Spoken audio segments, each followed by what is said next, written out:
Bonjour, alors dans cette présentation je vais parler du modèle champ-route, qui est un modèle de réaction-diffusion utilisé pour modéliser les lignes de diffusion rapide en écologie ou encore en épidémiologie. Alors ma présentation va s'articuler de la manière qui suit. Tout d'abord je vais introduire le modèle champ-route par une motivation épidémiologique qui est celle de la propagation de la peste noire en Europe au XIVe siècle. Suite à cela, je parlerai du modèle champ-route purement diffusif d'un point de vue macroscopique, c'est-à-dire déterministe, et j'expliquerai comment est-ce que l'on fait pour trouver la solution fondamentale du modèle champ-route complètement diffusif. Et ensuite, la deuxième partie la plus conséquente de l'exposé sera de considérer le modèle champ-route microscopique cette fois-ci, et pour amener ce sujet, je commencerai par dériver l'équation de la chaleur à partir de modèles de systèmes de particules en interaction, en utilisant notamment un modèle qui s'appelle le Symmetric Simple Exclusion Process, donc processus d'exclusion simple symétrique, qui est un des modèles fondamentaux des systèmes de particules en interaction pour approximer des modèles de réaction-diffusion. Et donc la dernière partie de l'exposé sera constituée d'une introduction à la dynamique que nous avons utilisée pour modéliser de manière microscopique le modèle champ-route. Alors je vais commencer par rappeler brièvement comment est-ce que l'on fait pour retrouver l'équation de la chaleur sur la droite réelle à partir de marches aléatoires individus centrés, et qui est en fait la manière avec laquelle on présente l'équation de la chaleur dans les cours de master, et qui permet en fait d'avoir une certaine intuition initiale sur le comportement des solutions de cette équation. Alors je me place sur le réseau delta xz, c'est-à-dire que je prends le réseau des entiers relatifs et je dis que mes sites sont espacés d'une largeur delta x paramètre.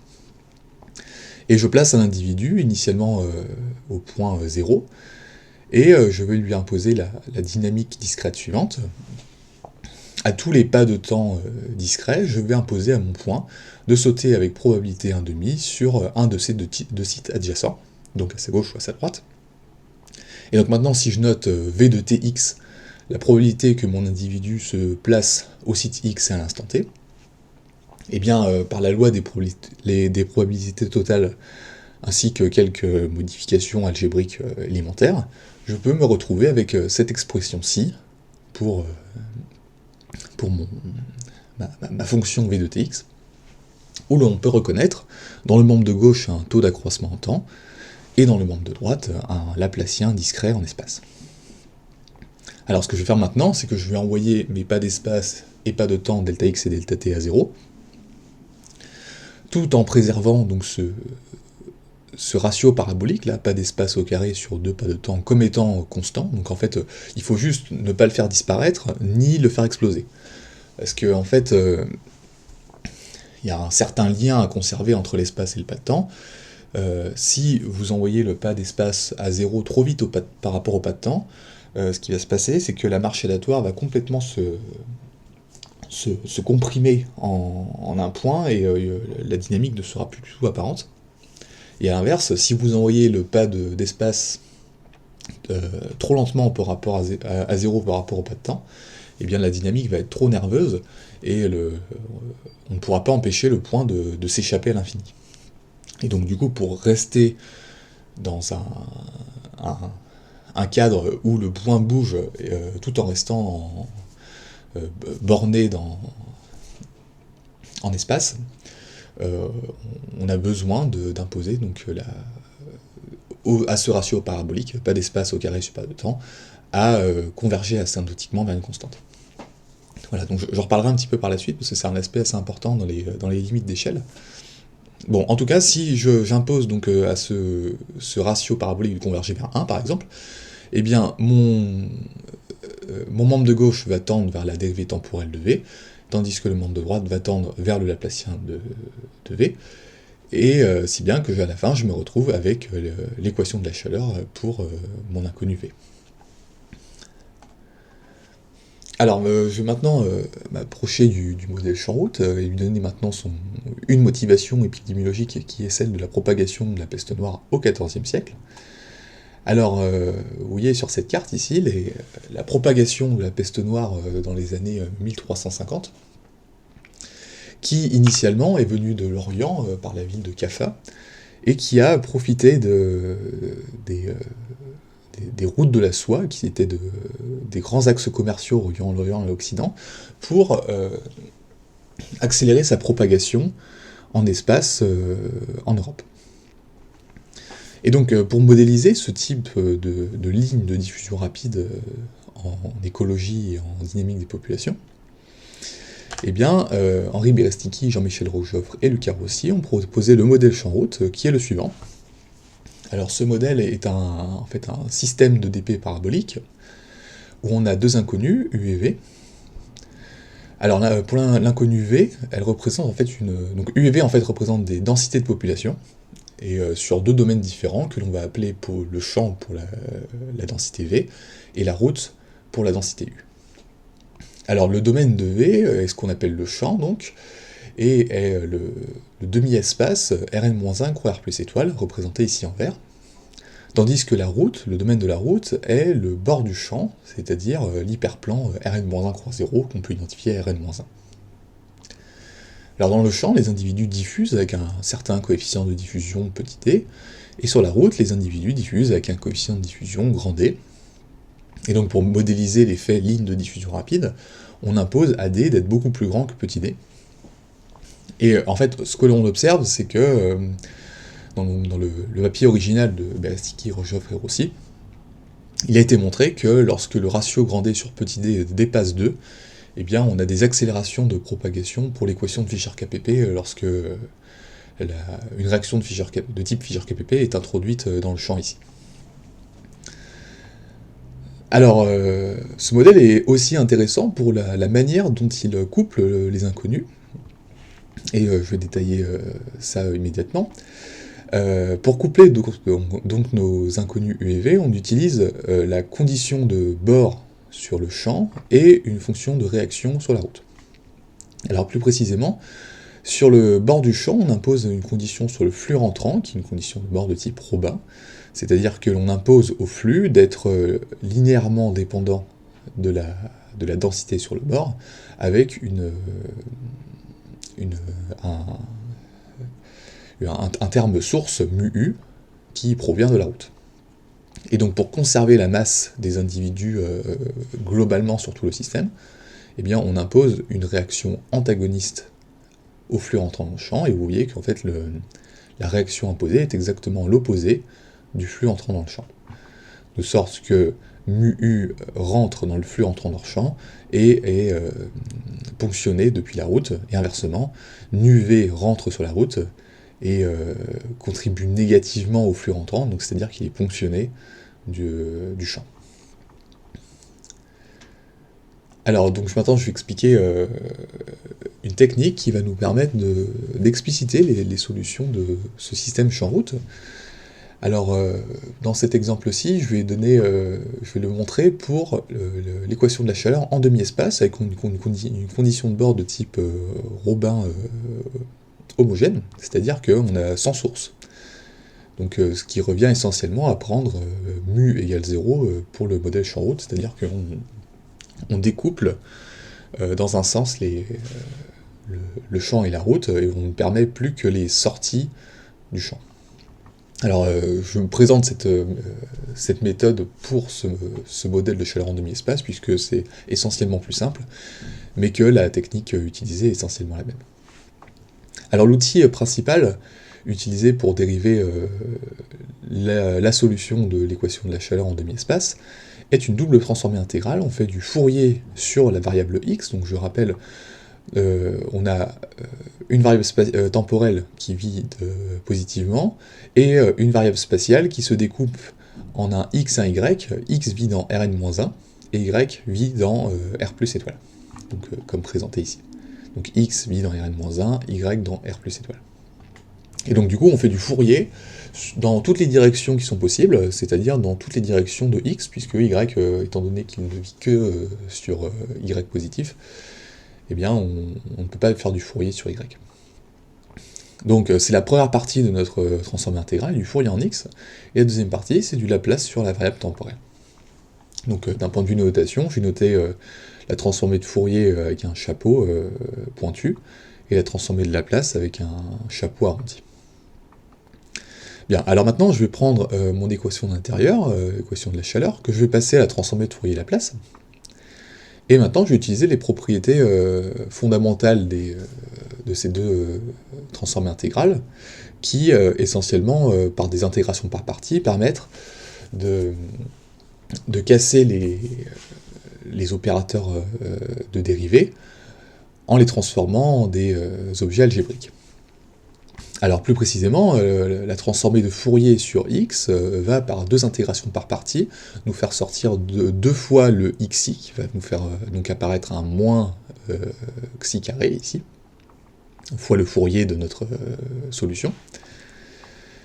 Et en fait, les termes de bord, lorsque x va à l'infini, sont considérés comme nuls, puisqu'on considère des solutions qui ont un sens physique.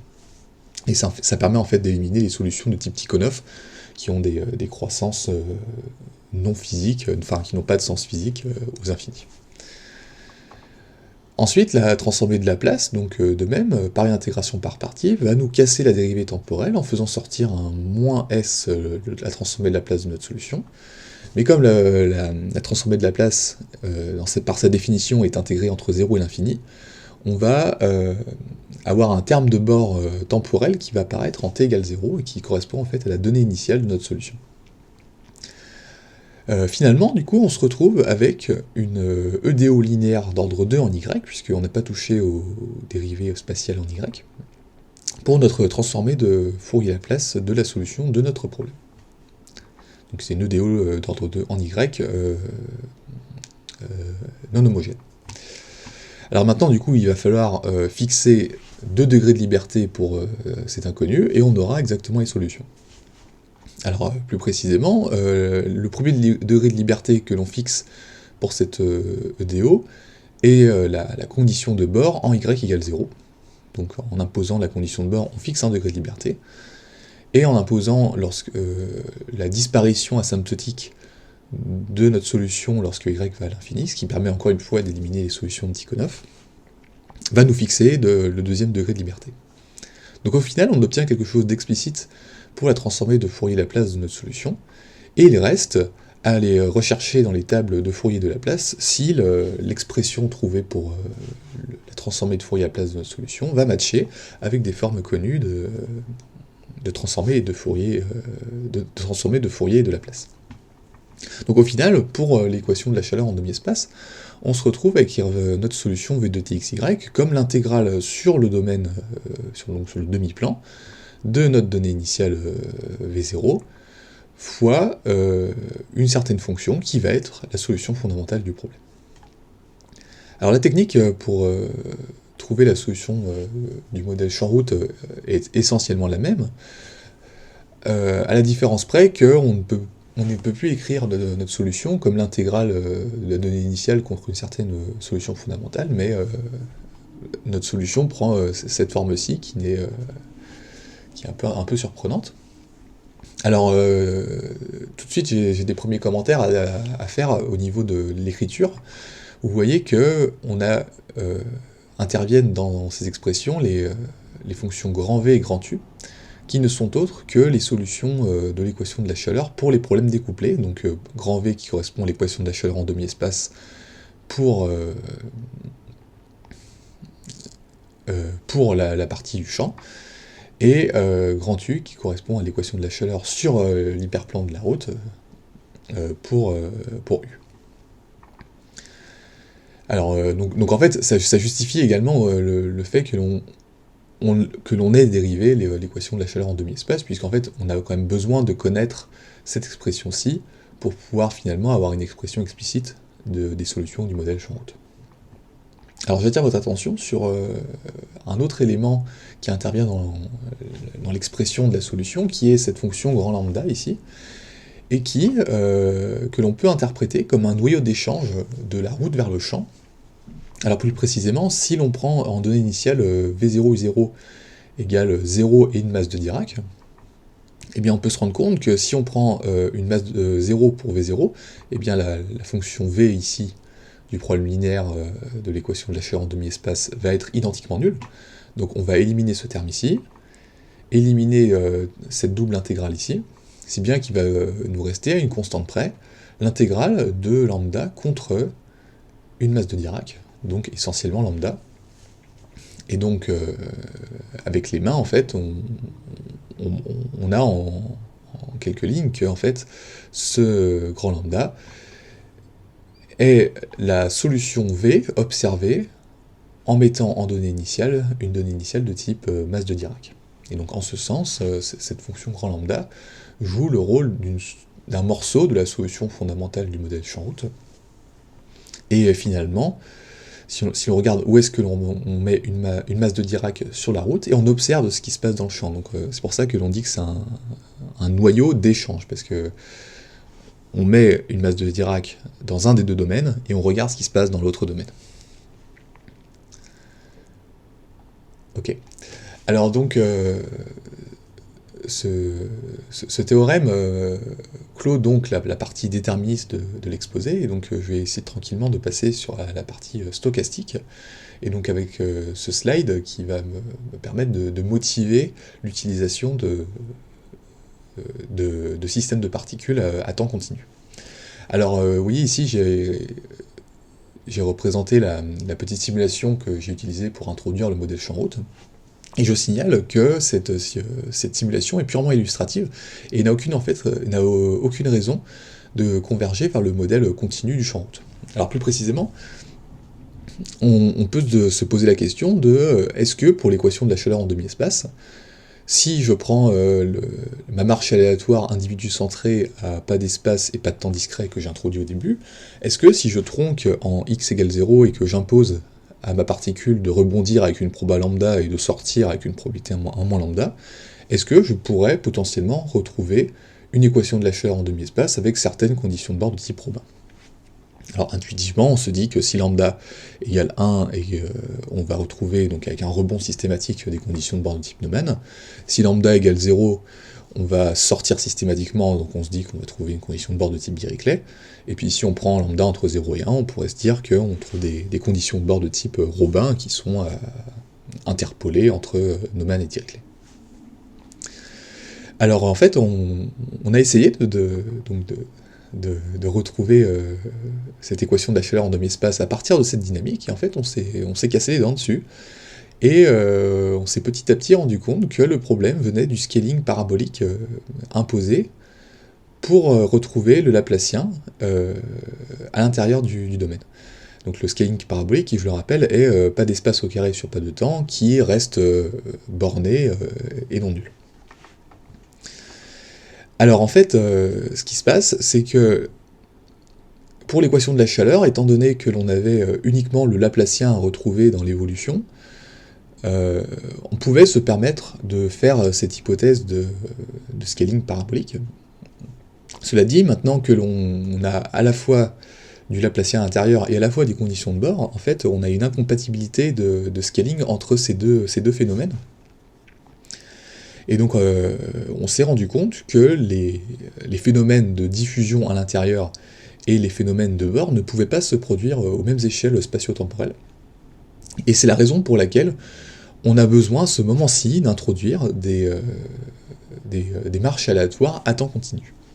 Et donc c'est ça qui motive l'utilisation des processus d'exclusion simple symétrique que je vais vous détailler maintenant. Donc, le processus d'exclusion simple symétrique, SSEP pour faire court.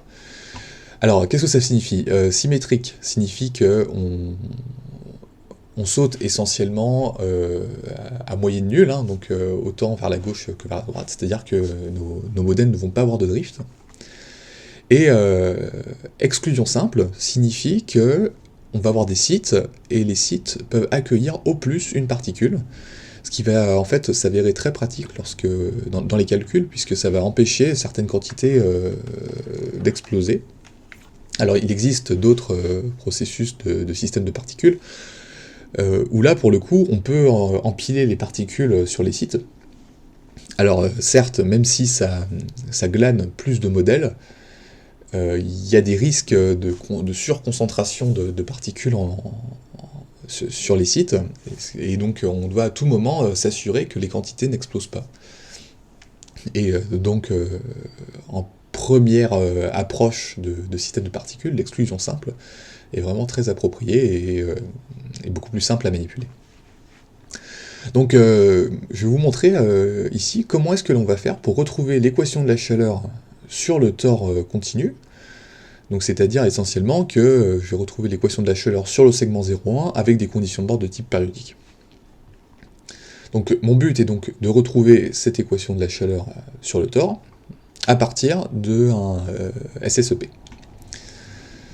Et donc je vais vous montrer petit à petit toutes les étapes et toute la théorie qui va nous permettre à partir d'un système de particules microscopiques, obtenir cette équation ici. Alors pour un entier n plus grand que 1, grand N plus grand que 1, je dis que grand N est la taille de mon système, et mon espace de site microscopique, je vais l'appeler lambda n, et c'est dans ce cas-ci le z sur nz, donc le tore discret, qui va donc être associé au tore continu ici. Et donc ce que je vais faire pour passer du tore discret au tore continu, c'est que je vais tout diviser par n ensuite, et donc ça va me permettre en fait, donc là j'ai n points qui sont espacés d'une largeur de 1, et en fait quand je vais tout renormaliser en divisant par n, je vais me retrouver entre 0 et 0 et 1 en fait. Avec, lorsque n va tendre vers l'infini, des sites de plus en plus proches. Je vais appeler Sn mon espace des états. Alors dans Sn, il y a des états, qui sont des applications qui vont de l'espace microscopique, donc de z sur nz, dans 0,1. Donc plus précisément, à n fixé, état est une suite de 0 et de 1. Si état de i égale 0, cela signifie que le site i est inoccupé, et si état de i égale 1, cela signifie que le site est occupé. Donc, par exemple, pour n égale 7, vous avez un état possible qui est celui-ci, qui est occupé, inoccupé, inoccupé, occupé, inoccupé, occupé, inoccupé, et qui correspond à 1, 0, 0, 1, 0, 1, 0. Et donc pour, par exemple, n égale 3, on a 3 sites, et donc 2 puissance 3 sites possibles, on le voit assez facilement avec un arbre binomial. Et donc pour n égale 3, S3 est l'ensemble des 8 sites qui sont ici. Alors donc maintenant que j'ai posé le cadre du processus d'exclusion simple symétrique, je vais vous expliquer comment fonctionne sa dynamique. Donc chaque site, je vais le munir de 2 horloges, une horloge saut à gauche et une horloge saut à droite. Chaque horloge est associée à une variable aléatoire temporelle qui suit une loi exponentielle avec un paramètre n carré. Alors le paramètre d'une loi exponentielle, on peut l'interpréter, donc on a l'espérance d'une loi exponentielle qui est de paramètre lambda, qui est 1 sur lambda. Donc de sorte que le paramètre d'une loi exponentielle symbolise en fait sa fréquence moyenne de sonnerie. Donc si vous avez une loi exponentielle avec un fort paramètre, vous allez sonner de manière très fréquente, tandis que si vous avez une loi exponentielle avec un faible paramètre, vous allez sonner beaucoup moins fréquemment. Alors j'expliquerai ensuite pourquoi est-ce qu'on on donne une fréquence moyenne en n carré. Donc en fait, je l'expliquerai plus en détail tout à l'heure, mais c'est relié au scaling parabolique qui est imposé dans les marches aléatoires à temps et espace discret. Alors, on peut juste observer que lorsque n va grandir, puisqu'en fait, on va quand même, à la fin, on va envoyer n vers l'infini, eh bien, les horloges vont sonner d'autant plus vite, d'autant plus fréquemment que n est grand. Et donc, les horloges sonnent en suivant une loi exponentielle, et lorsqu'une horloge sonne, on va faire le mouvement qui lui est associé. Donc, par exemple, là, l'horloge saut à droite a sonné, donc la particule va sauter vers la droite. Et on va faire cela en préservant la règle d'exclusion simple qui stipule qu'on ne peut pas superposer deux particules au même site. Et donc si on a une horloge qui sonne avec l'intention de mettre deux particules sur le même site, comme fait ici, on va immédiatement annuler le mouvement et le processus continue sa vie.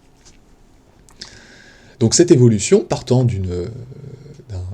d'un état initial, va se produire un processus markovien de saut qui est constitué de trajectoires Cadillac, donc continue à droite et limité à gauche, sur l'espace des états, donc S3 ici pour l'exemple, et on peut tout de suite remarquer que cette dynamique préserve le nombre de particules sur le système. Donc par exemple pour pour n égale 3, on a S3 qui est constitué de 8 éléments, mais si j'ai deux particules initialement, et bien finalement je me restreins à 3 états possibles, suivant où se place le site vide. Alors dans l'ambition de construire un processus markovien de saut, comme lorsque je fais des EDO, il me faut une donnée initiale. Et donc pour cela, j'ai besoin d'une mesure de probabilité initiale sur mon espace des états. Donc là par exemple, pour n égale 3, donc j'appelle mu n cette mesure de probabilité initiale, et pour n égale 3 par exemple, ceci serait une mesure de probabilité initiale sur mon ensemble des états possibles. Alors, donc maintenant, il faut quand même essayer de relier ce processus de markovien de saut à notre DP. Et donc pour cela, il va falloir à un moment donné relier la donnée initiale du côté macroscopique avec cette mesure de probabilité initiale sur le processus microscopique, mu n. Alors en fait, on va relier, étant donné une donnée initiale U0, donc par exemple qui est continue sur le temps, donc essentiellement périodique, on va lui associer une suite de mesures de probabilité initiale mu n, qui n'est autre que le produit des lois de Bernoulli, de paramètres U0 de I sur n. Alors plus précisément, une loi de Bernoulli, qu'est-ce que c'est ? C'est une variable aléatoire qui prend des valeurs binaires, 0 ou 1. Donc ça fit vraiment avec l'exclusion simple, hein, puisque c'est plein ou vide. Et qui a un paramètre entre 0 et 1, qui nous dit à quelle fréquence, enfin à quelle probabilité apparaît le résultat 1. Donc là, par exemple, on a que pour là où on se place pour n égale 1, 2, 3, 4, 5, 6, 7, 8, pour n égale 8, eh bien, mu 8, pour le site 3 ici, aura une probabilité d'être 1 à peu près de 3/4.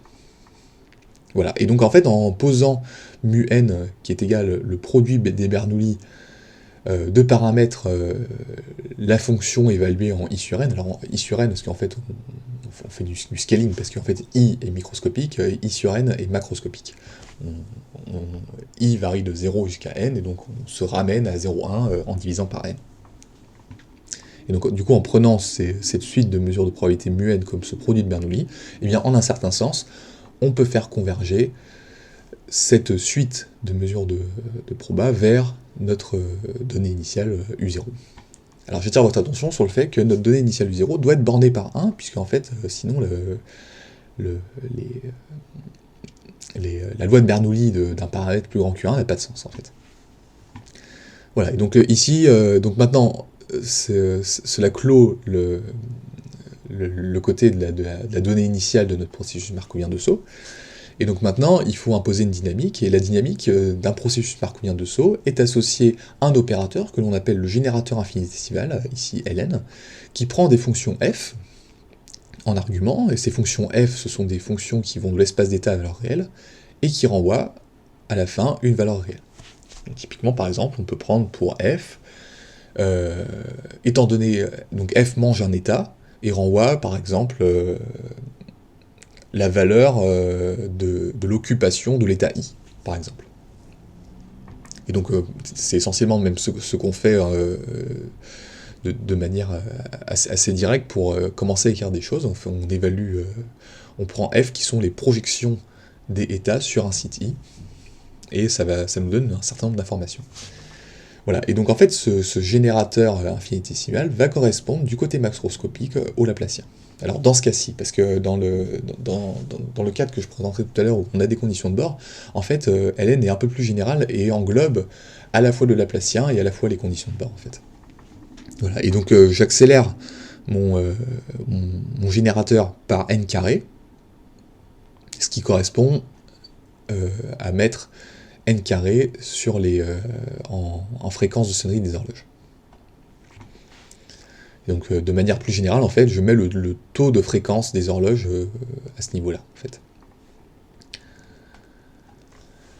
Alors maintenant, toujours dans l'optique de m'approcher de ma solution continue, je vais essayer de me débarrasser de l'aspect taille du système.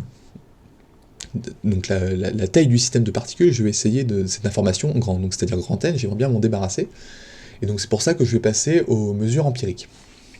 Alors, étant donné un état ici, je vais lui associer de manière bijective une mesure sur le tore continu.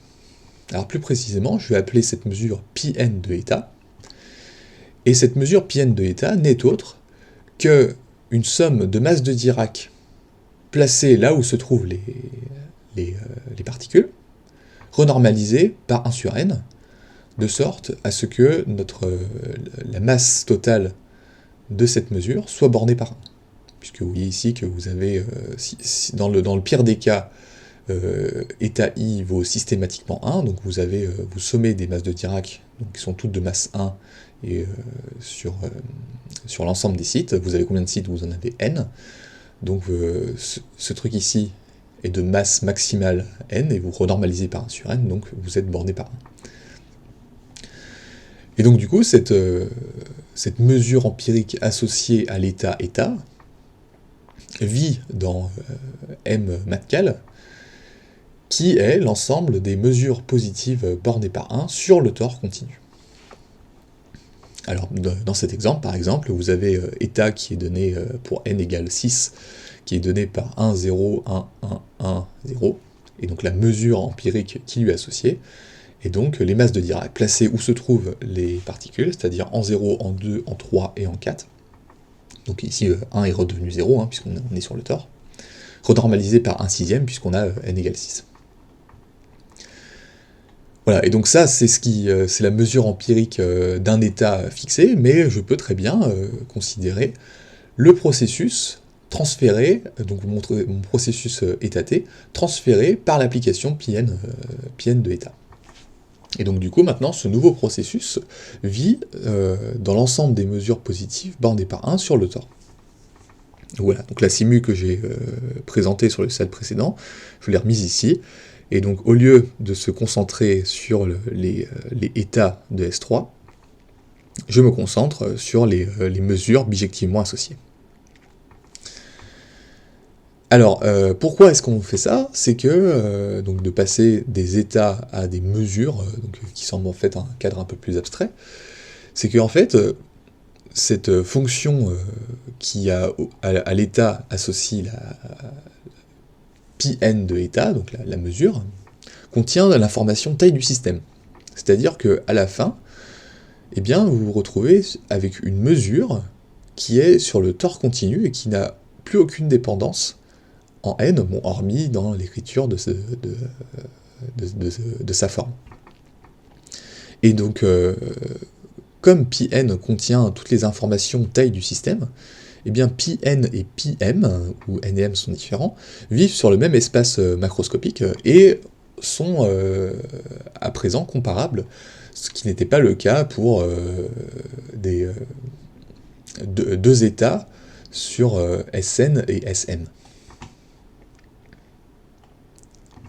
Donc, pour résumer, on avait initialement un processus état t, t qui vit dans 0t, donc grand T est l'horizon temporel, donc typiquement un aléa de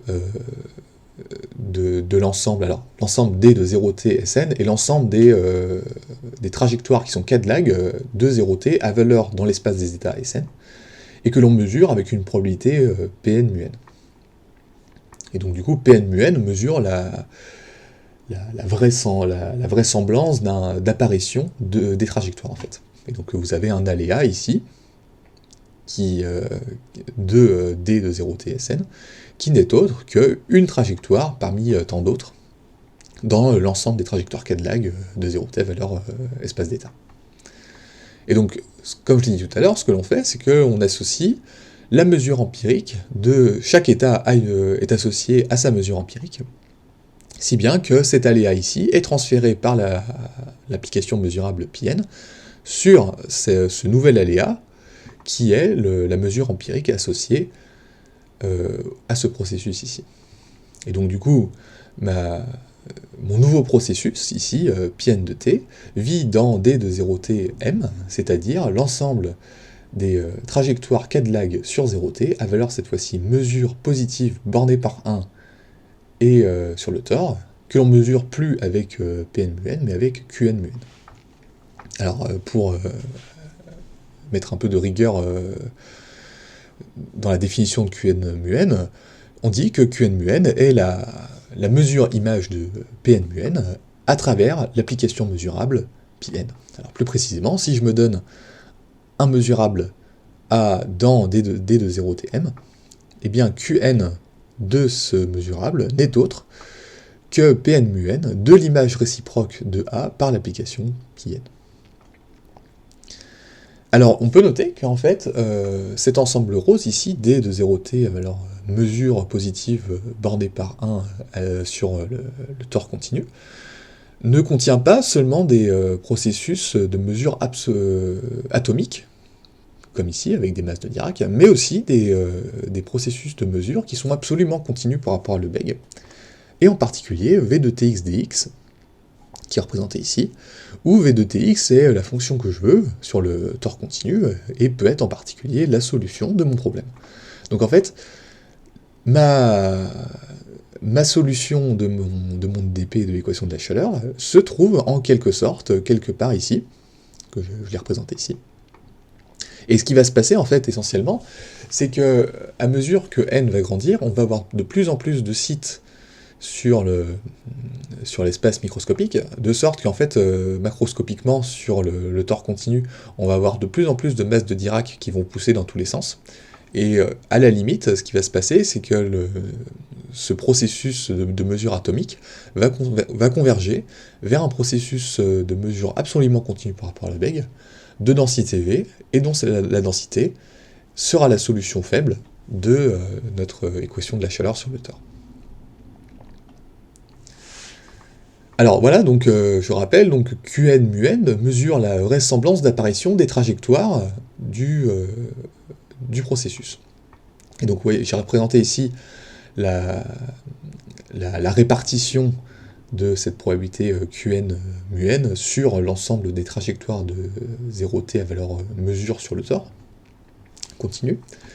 Et vous voyez que, en fait, donc là c'est purement illustratif hein, comme simulation, mais vous voyez qu'à mesure que n grandit, en fait, ce qui va se passer, c'est que j'ai envie de dire le support, mais le gros de la masse de Qn-Mun va finalement se concentrer en cette trajectoire unique, qu'on appelle pi de t dx, et qui n'est autre que la trajectoire de mesure absolument continue par rapport à Lebesgue, de densité V, où V est l'unique solution de l'équation de la chaleur, donc au sens faible, et on a vraiment un sens très très faible, puisqu'on ne demande aucune régularité sur la fonction V, hormis de l'intégrabilité. Donc c'est-à-dire qu'on demande que V soit L2 temporellement et spatialement. Voilà, et donc du coup, ce que l'on fait, c'est que l'on fait porter toutes les dérivées sur la fonction test, donc nos fonctions test sont C1 en temps et C2 en espace, et notre formulation faible est la suivante, ici, où par intégration par partie, les dérivées spatiales et temporelles sont amenées sur la fonction, donc là c'est un S, sont amenées sur la fonction test phi. Alors, je signale immédiatement que le produit scalaire L2, représenté par des crochets dans cette expression, est assez pratique, puisqu'en fait il va coïncider avec l'intégrale de fonction contre les mesures absolument continues. Alors plus précisément, si vous notez crochet vφ, le produit scalaire L2 entre v et phi, eh bien si on a une mesure pi de t dx qui est absolument continue par rapport à Lebesgue et de densité v, c'est-à-dire que pi de t dx est égal à v de tx dx, et bien en fait, si l'on note également le crochet comme l'action de dualité des fonctions contre les mesures, et bien on a que le produit scalaire L2 entre v et phi vaut exactement le crochet entre la mesure pi et la fonction test phi. Alors, donc on en arrive au théorème de la limite hydrodynamique, qui est le suivant. Si je me donne grand T positif, donc un horizon temporel, et μn, une suite de mesures de probabilité initiale sur l'espace des états Sn que l'on associe à U0 au sens précisé ici,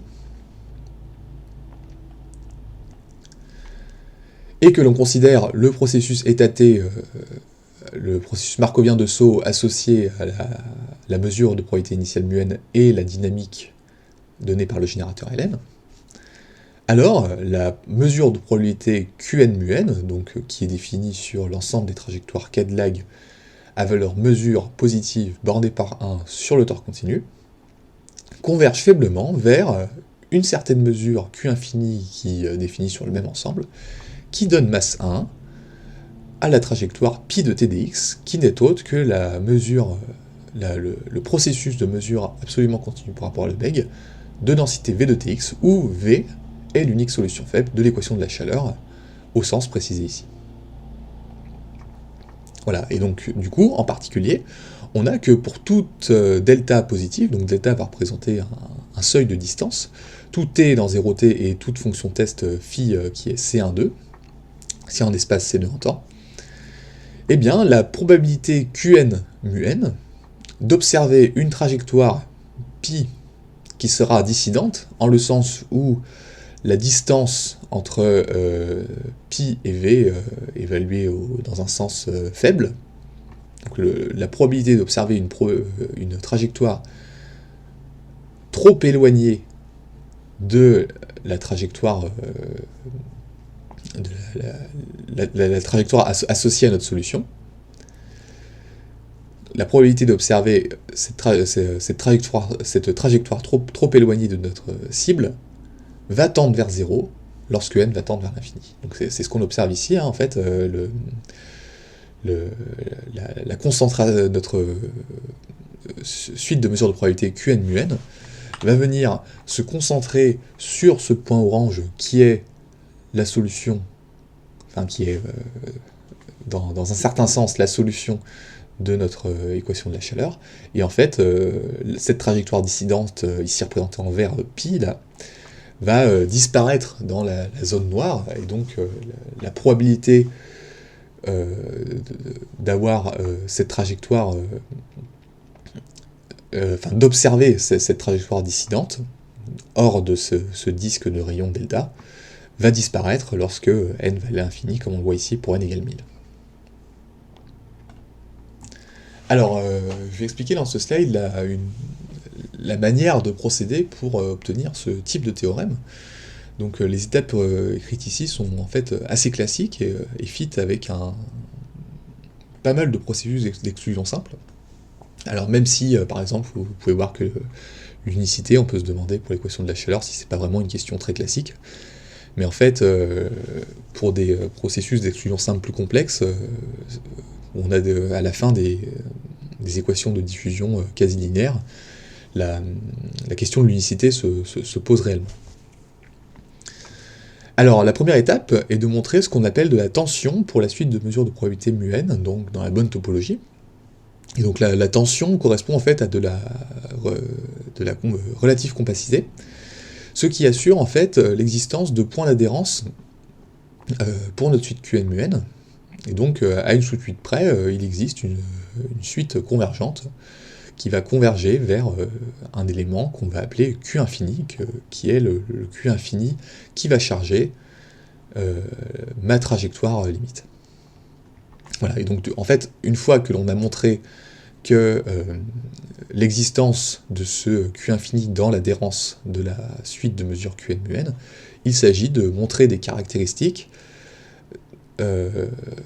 sur cette mesure de probabilité limite sur l'ensemble des trajectoires, à savoir que cette mesure limite va charger le point orange ici, qui est la solution de l'équation de la chaleur sur le tore.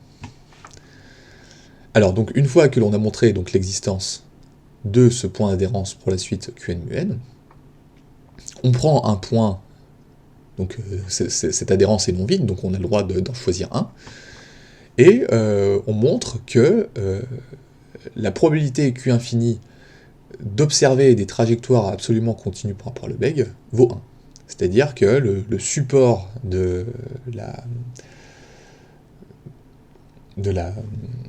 le support de la mesure de probabilité Q infini est inclus dans l'ensemble des mesures absolument continues par rapport à Lebesgue.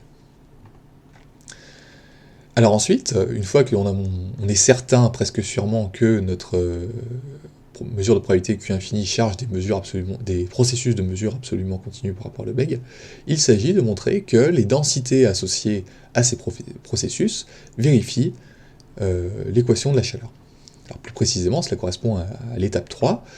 Si on prend un élément Q infini dans l'adhérence de la suite Qn mu n, eh bien la probabilité Q infini d'observer donc un processus de mesure absolument continue par rapport à Lebesgue qui vérifie l'équation de la chaleur au sens faible va être exactement 1. Et donc là, on obtient à ce moment-là que Q infini est une masse de Dirac, donc c'est va donner probabilité 1 à un seul aléa, qui est la trajectoire solution. Donc à ce niveau-là, en fait, on n'est pas vraiment certain d'avoir unicité, donc en fait on peut avoir... ça pourrait être plusieurs masses de Dirac qui sont réparties en combinaison convexe. Et c'est pour ça que intervient en fait l'étape d'après, qui est une étape d'unicité, où on montre en fait qu'on a unicité des solutions faibles de l'équation de la chaleur, et ce qui nous assure donc que la masse on a une seule masse de Dirac placée à ce niveau-ci, et qui est l'unique solution de l'équation de la chaleur sur le tore. En fait, la manière de montrer l'unicité, en fait, provient essentiellement d'un résultat de régularité, en fait. Il suffit juste, en fait, de tester parce qu'en fait, on a unicité de manière très classique pour des solutions régulières, mais en fait, pour des solutions plus faibles, les techniques changent un peu. Et donc, la méthode consiste à tester la formulation faible contre un ensemble de fonctions test bien choisies, de sorte en fait que, comme le problème est linéaire, il suffit de montrer l'unicité de la solution nulle. Et donc en fait, en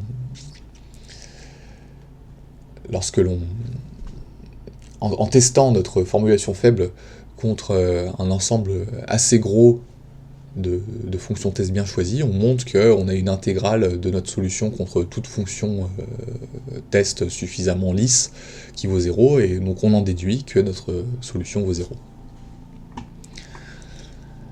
Voilà, et donc du coup, ce que je dis dans la note ici, c'est que l'unicité des solutions faibles, des solutions de l'équation de la chaleur est valide dans tous les cadres de solutions faibles de distribution, donc même dans le cadre extra faible, qui est notre cas en fait, puisqu'on ne demande aucune dérivabilité sur notre fonction u.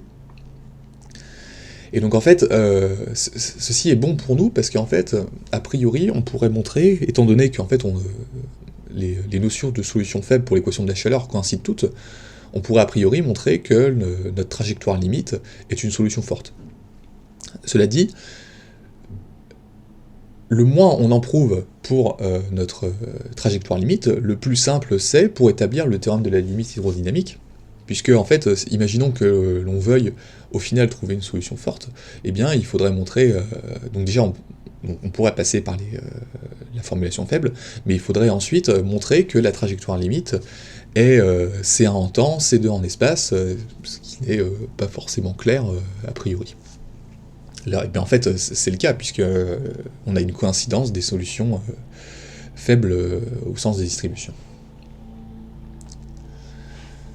Alors, pour m'approcher petit à petit du modèle champ-route, je vais vous présenter maintenant un processus d'exclusion simple symétrique qui n'agit plus sur qui ne produit plus l'équation de la chaleur sur le tore continu, mais qui produit l'équation de la chaleur sur, cette fois-ci, un segment. Donc on introduit des bords, on n'est plus sur le tore, avec certaines conditions de bord aux deux limites x égale 0 et x égale 1. On travaille sur le segment 0. Alors, le papier, le résultat que je présente ici est un papier de 4 chercheurs brésiliens, Baldasso, Menendez, Souza et Neumann, qui date de 2017, et qui considère la dynamique suivante. Donc on se place sur ce réseau, qui est du coup non périodique, 1n-1, donc, que des entiers, que on va ensuite normaliser par 1 sur n pour se placer dans 0,1. Et donc on considère, comme tout à l'heure, un processus d'exclusion simple symétrique qui vit sur ce réseau. Et donc à l'intérieur du système, on va sauter vers la gauche ou vers la droite avec une probabilité, à taux de saut n carré d. Alors je ne l'ai pas précisé tout à l'heure, mais en fait, on peut accélérer le générateur par une constante d, ce qui aura pour effet de mettre une constante d devant le Laplacien. Ce qui correspond en fait à... On peut l'observer en fait directement avec l'équation de la chaleur lorsqu'on fait un rescaling. Si on considère l'équation de la chaleur dt égale Laplacien u, si on fait un rescaling u tilde de tx égale u de 2tx, et bien ça va juste correspondre à changer le coefficient de diffusion. Donc en ce sens, le coefficient de diffusion pour l'équation de la chaleur peut être interprété comme un paramètre de scaling temporel. Et donc vous faites x2 sur la constante de diffusivité, vous faites x2 sur la vitesse du film à laquelle vous regardez votre solution évoluer. Voilà. Et donc, je ne l'ai pas précisé tout à l'heure aussi, mais on accélère nos horloges par n carré pour préserver le ratio parabolique espace-temps, pas d'espace au carré sur pas de temps, lorsqu'on va passer la limite. Alors plus précisément, tout à l'heure j'ai dit que les horloges sonnent avec des lois exponentielles de paramètres n carré, ce qui signifie que leur fréquence de sonnerie moyenne va être en 1 sur n carré. Et donc du coup, le temps caractéristique de sonnerie d'une horloge est en 1 sur n carré. Maintenant, le pas d'espace caractéristique, donc la largeur entre deux sites, est au niveau macroscopique en 1 sur n. Puisqu'en microscopique on est de 1, et bien on va tout renormaliser par 1 sur n. Donc l'espace caractéristique est de largeur 1 sur n. Et donc du coup maintenant, si je fais pas d'espace au carré sur pas de temps, eh bien je vais me retrouver avec 1 sur n au carré sur 1 sur n, 1 sur n au carré sur 1 sur n au carré, et donc ce qui va me faire que j'ai un ratio parabolique qui est de 1. Alors la particularité du modèle introduit par ces chercheurs brésiliens se situe au niveau de la dynamique imposée sur les bords. Donc vous voyez que chaque horloge de bord est munie, chaque site au bord est muni de deux horloges, une horloge de naissance et une horloge de mort. Alors toujours, ces horloges vont toujours sonner dans le respect de la règle d'exclusion simple, c'est-à-dire que si on veut faire naître une particule là où il y a déjà une particule, eh bien le mouvement va être annulé. Alors ces horloges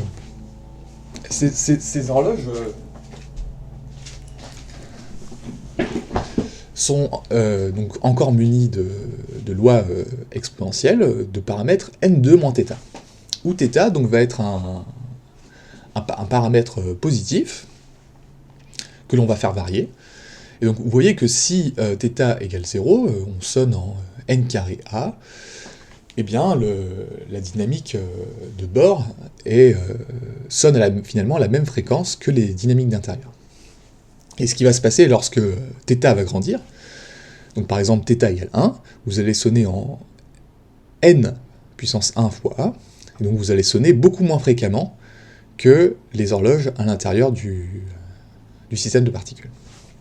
Donc en ce sens, on interprète ce paramètre θ comme un paramètre de ralentissement des sonneries des frontières sur les bords, et c'est pour ça en fait que le processus est qualifié de processus avec des frontières lentes. Le nom du papier initial, c'était Exclusion Process with Slow Boundary. Voilà, et donc du coup,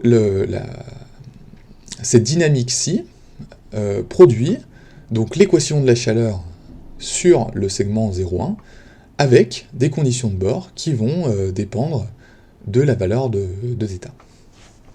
Donc toujours, le processus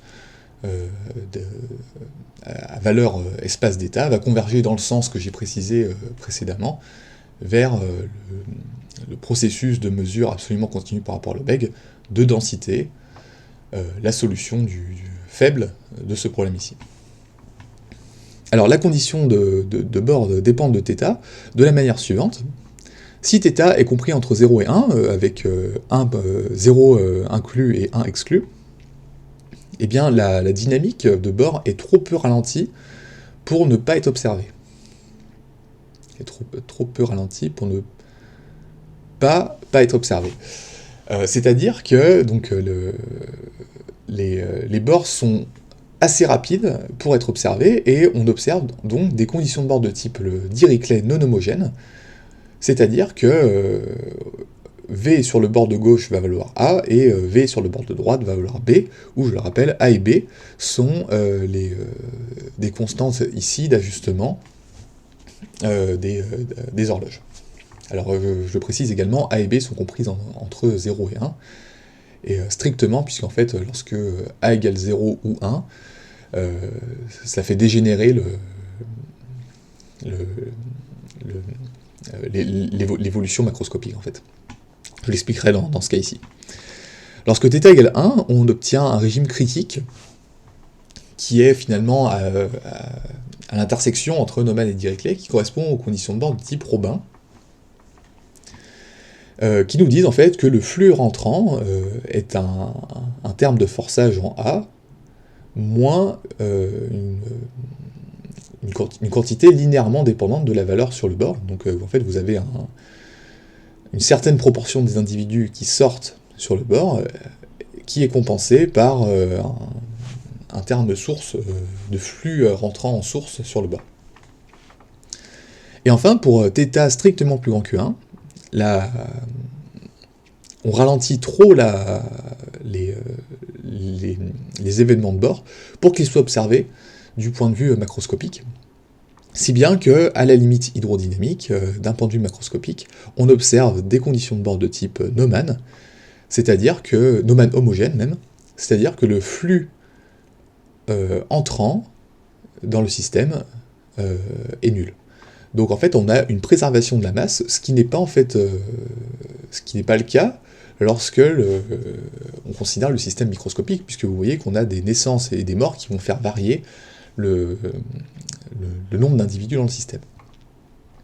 Alors en fait, l'intuition que l'on peut avoir sur le fait de passer d'un processus où on a des naissances et des morts à un processus où on a une conservation de la masse d'un point de vue macroscopique, je pense que ça peut s'interpréter de la manière suivante, c'est-à-dire qu'en fait, vous sonnez de manière très fréquente à l'intérieur de votre système, et de temps en temps, on a une particule qui naît ou qui meurt sur le bord, mais en fait, dès qu'une particule, par exemple, apparaît, eh bien, le processus de diffusion absorbe complètement sa contribution, et j'ai envie de dire que la nouvelle particule est immédiatement perdue dans la masse du reste, et envoyée un peu n'importe où dans le système, et du coup on n'observe pas en fait cette nouvelle apparition d'individus. Alors, ce- ce- ceci étant qu'il faut aussi considérer qu'on ne fait pas que faire rentrer les individus, il y a aussi de la sortie.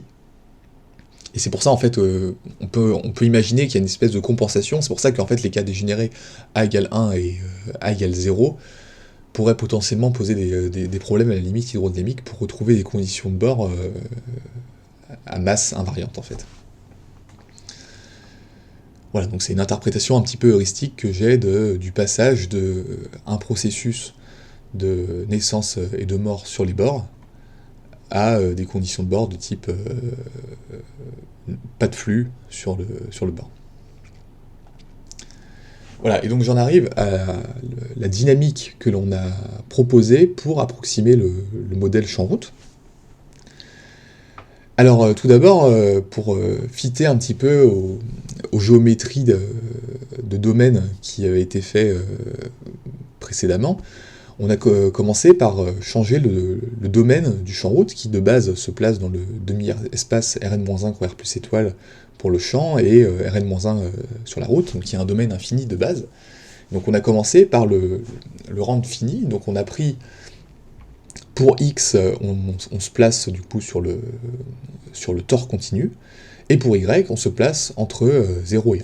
Donc comme ça, en fait, on fait un espèce de mélange entre l'équation de la chaleur sur le tore et le papier des Brésiliens sur le segment 0,1.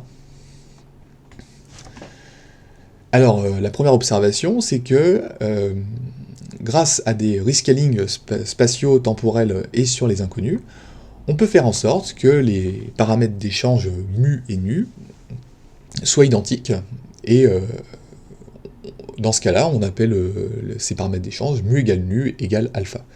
Alors on a abandonné la notation mu et nu, parce qu'en fait, en probabilité, mu et nu sont déjà utilisés massivement pour parler de mesures. Donc pour éviter les amalgames, on a décidé de prendre alpha pour le paramètre d'échange. Voilà, donc c'est pour cette raison que notre système champ-route a un unique paramètre d'échange qui est alpha ici. Ok. Et donc, pour des raisons encore une fois pratiques, alpha est compris entre 0 et 1. Alors, notre système macroscopique donc, se place sur le domaine suivant, et vous pouvez voir que l'on a imposé des conditions de bord de type Neumann à la frontière supérieure, ce qui nous permet en fait, au final, au niveau macroscopique, de conserver la masse totale des individus, ce qui est important pour nous en fait, puisque on veut considérer le modèle champ-route purement diffusif, et donc considérer donc juste un modèle de diffusion sans perte ni création d'individus au niveau macroscopique. Puisque ensuite, notre but est de vraiment capturer des caractéristiques sur le modèle purement diffusif sans création ni suppression d'individus, pour ensuite ajouter de la création et suppression d'individus, et vraiment observer les phénomènes indépendamment s'ils viennent du mouvement ou s'ils viennent de la création ou suppression d'individus. Alors, la dynamique que l'on impose sur le système microscopique est la suivante. Alors, on a essentiellement 5 sous-dynamiques. Les deux premières sont les plus simples, qui correspondent en fait à des dynamiques les plus accélérées en n carré. Donc, vous avez une mécanique diffusive accélérée en n carré d à l'intérieur du champ, ici, sur le cylindre fini ici. Vous avez une dynamique accélérée en n carré grand d sur le tore ici, qui représente la route. Tout en haut, on voudrait des conditions de bord de type Neumann. Donc pour cela, on revient sur le slide du papier des Brésiliens. Si l'on prend θ égale 2, ce qui permet en fait de délier ces horloges de leur dépendance à n, si vous prenez θ égale 2, vous sonnez en B ou en 1 moins B. Dans le cas θ égale 2, on obtient les conditions de bord de type Neumann. Et donc du coup, on a décidé dans notre modèle de prendre θ égale 2 pour faire retirer la dépendance en n au niveau de la condition de bord, et récupérer à la limite des conditions de bord de type nomade. Donc voilà, donc on est déjà à 3 sur 5 dynamiques. Et donc finalement, les 2 dynamiques finales sont les dynamiques d'échange qui sont représentées dans les 4 éléments ici. Alors en fait, le mot dynamique d'échange vient initialement du côté déterministe, puisque on imaginait les particules s'échanger d'un domaine à l'autre. En fait, ce qui se passe microscopiquement, c'est pas vraiment ça. C'est que plutôt, on va créer ou supprimer des particules sur le champ ou sur la route en fonction de ce qui se passe en face. Alors par exemple, ici, vous voyez que si vous êtes dans la configuration où il n'y a personne sur le champ et une particule sur la route, alors on va tuer la particule qui est sur la route. Par exemple ici, si vous avez une particule dans le champ et pas de particule sur la route, on va créer une particule sur la route. Alors vous pouvez voir, alors pourquoi je dis qu'il y a 2 dynamiques? En fait, il y en a une des 2 qui est accélérée en n puissance 0, qui va nous permettre de retrouver la condition de bord, la condition réactive dans le champ, sur la route, pardon. Et la deuxième dynamique qui est accélérée en n puissance 1 et va nous permettre de retrouver la condition de bord de type Neumann au bord du champ. Alors, en fait, pour retrouver ces exposants, finalement,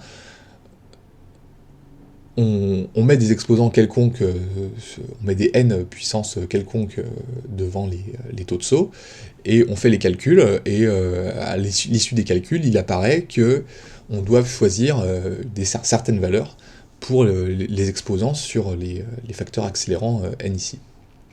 Mais a priori, on ne sait pas vraiment d'où proviennent, la raison profonde de l'apparition de ces exposants.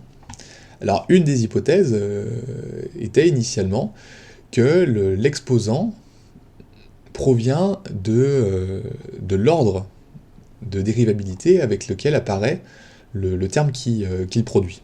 Donc plus précisément, vous voyez que là, on est pour les flèches violettes, on est accéléré en n puissance 0, ce qui permet de retrouver les termes réactifs sur la route, et ces termes réactifs sont d'ordre 0. Tandis que pour ces flèches marron, on est accéléré en n puissance 1, et en n puissance 1, cela correspond à la condition de bord de type Robin, qui est essentiellement une condition sur le flux rentrant, et donc essentiellement d'ordre 1. Donc, et du coup, on s'était dit, par analogie, également avec le Laplacien, qui est d'ordre 2 et qui requiert une accélération en n carré.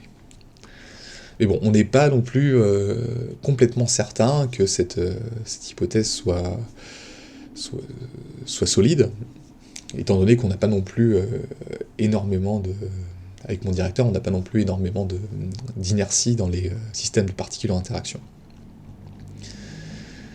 Voilà, alors initialement, en fait, on peut se demander pourquoi est-ce qu'on a pris alpha, mu égale nu égale alpha. Et bien en fait, au début, on a essayé avec un alpha et un bêta, en mettant alpha, introduisant un bêta au bon endroit. Alors en fait, on peut en fait identifier chacune des 4 dynamiques à un des 4 termes ici. Donc par exemple, pour celui-ci, pour passer de là à là, vous faites une action de type route, puisque vous supprimez un individu sur la route. Et comme c'est un événement de suppression, cela correspond au moins alpha u ici.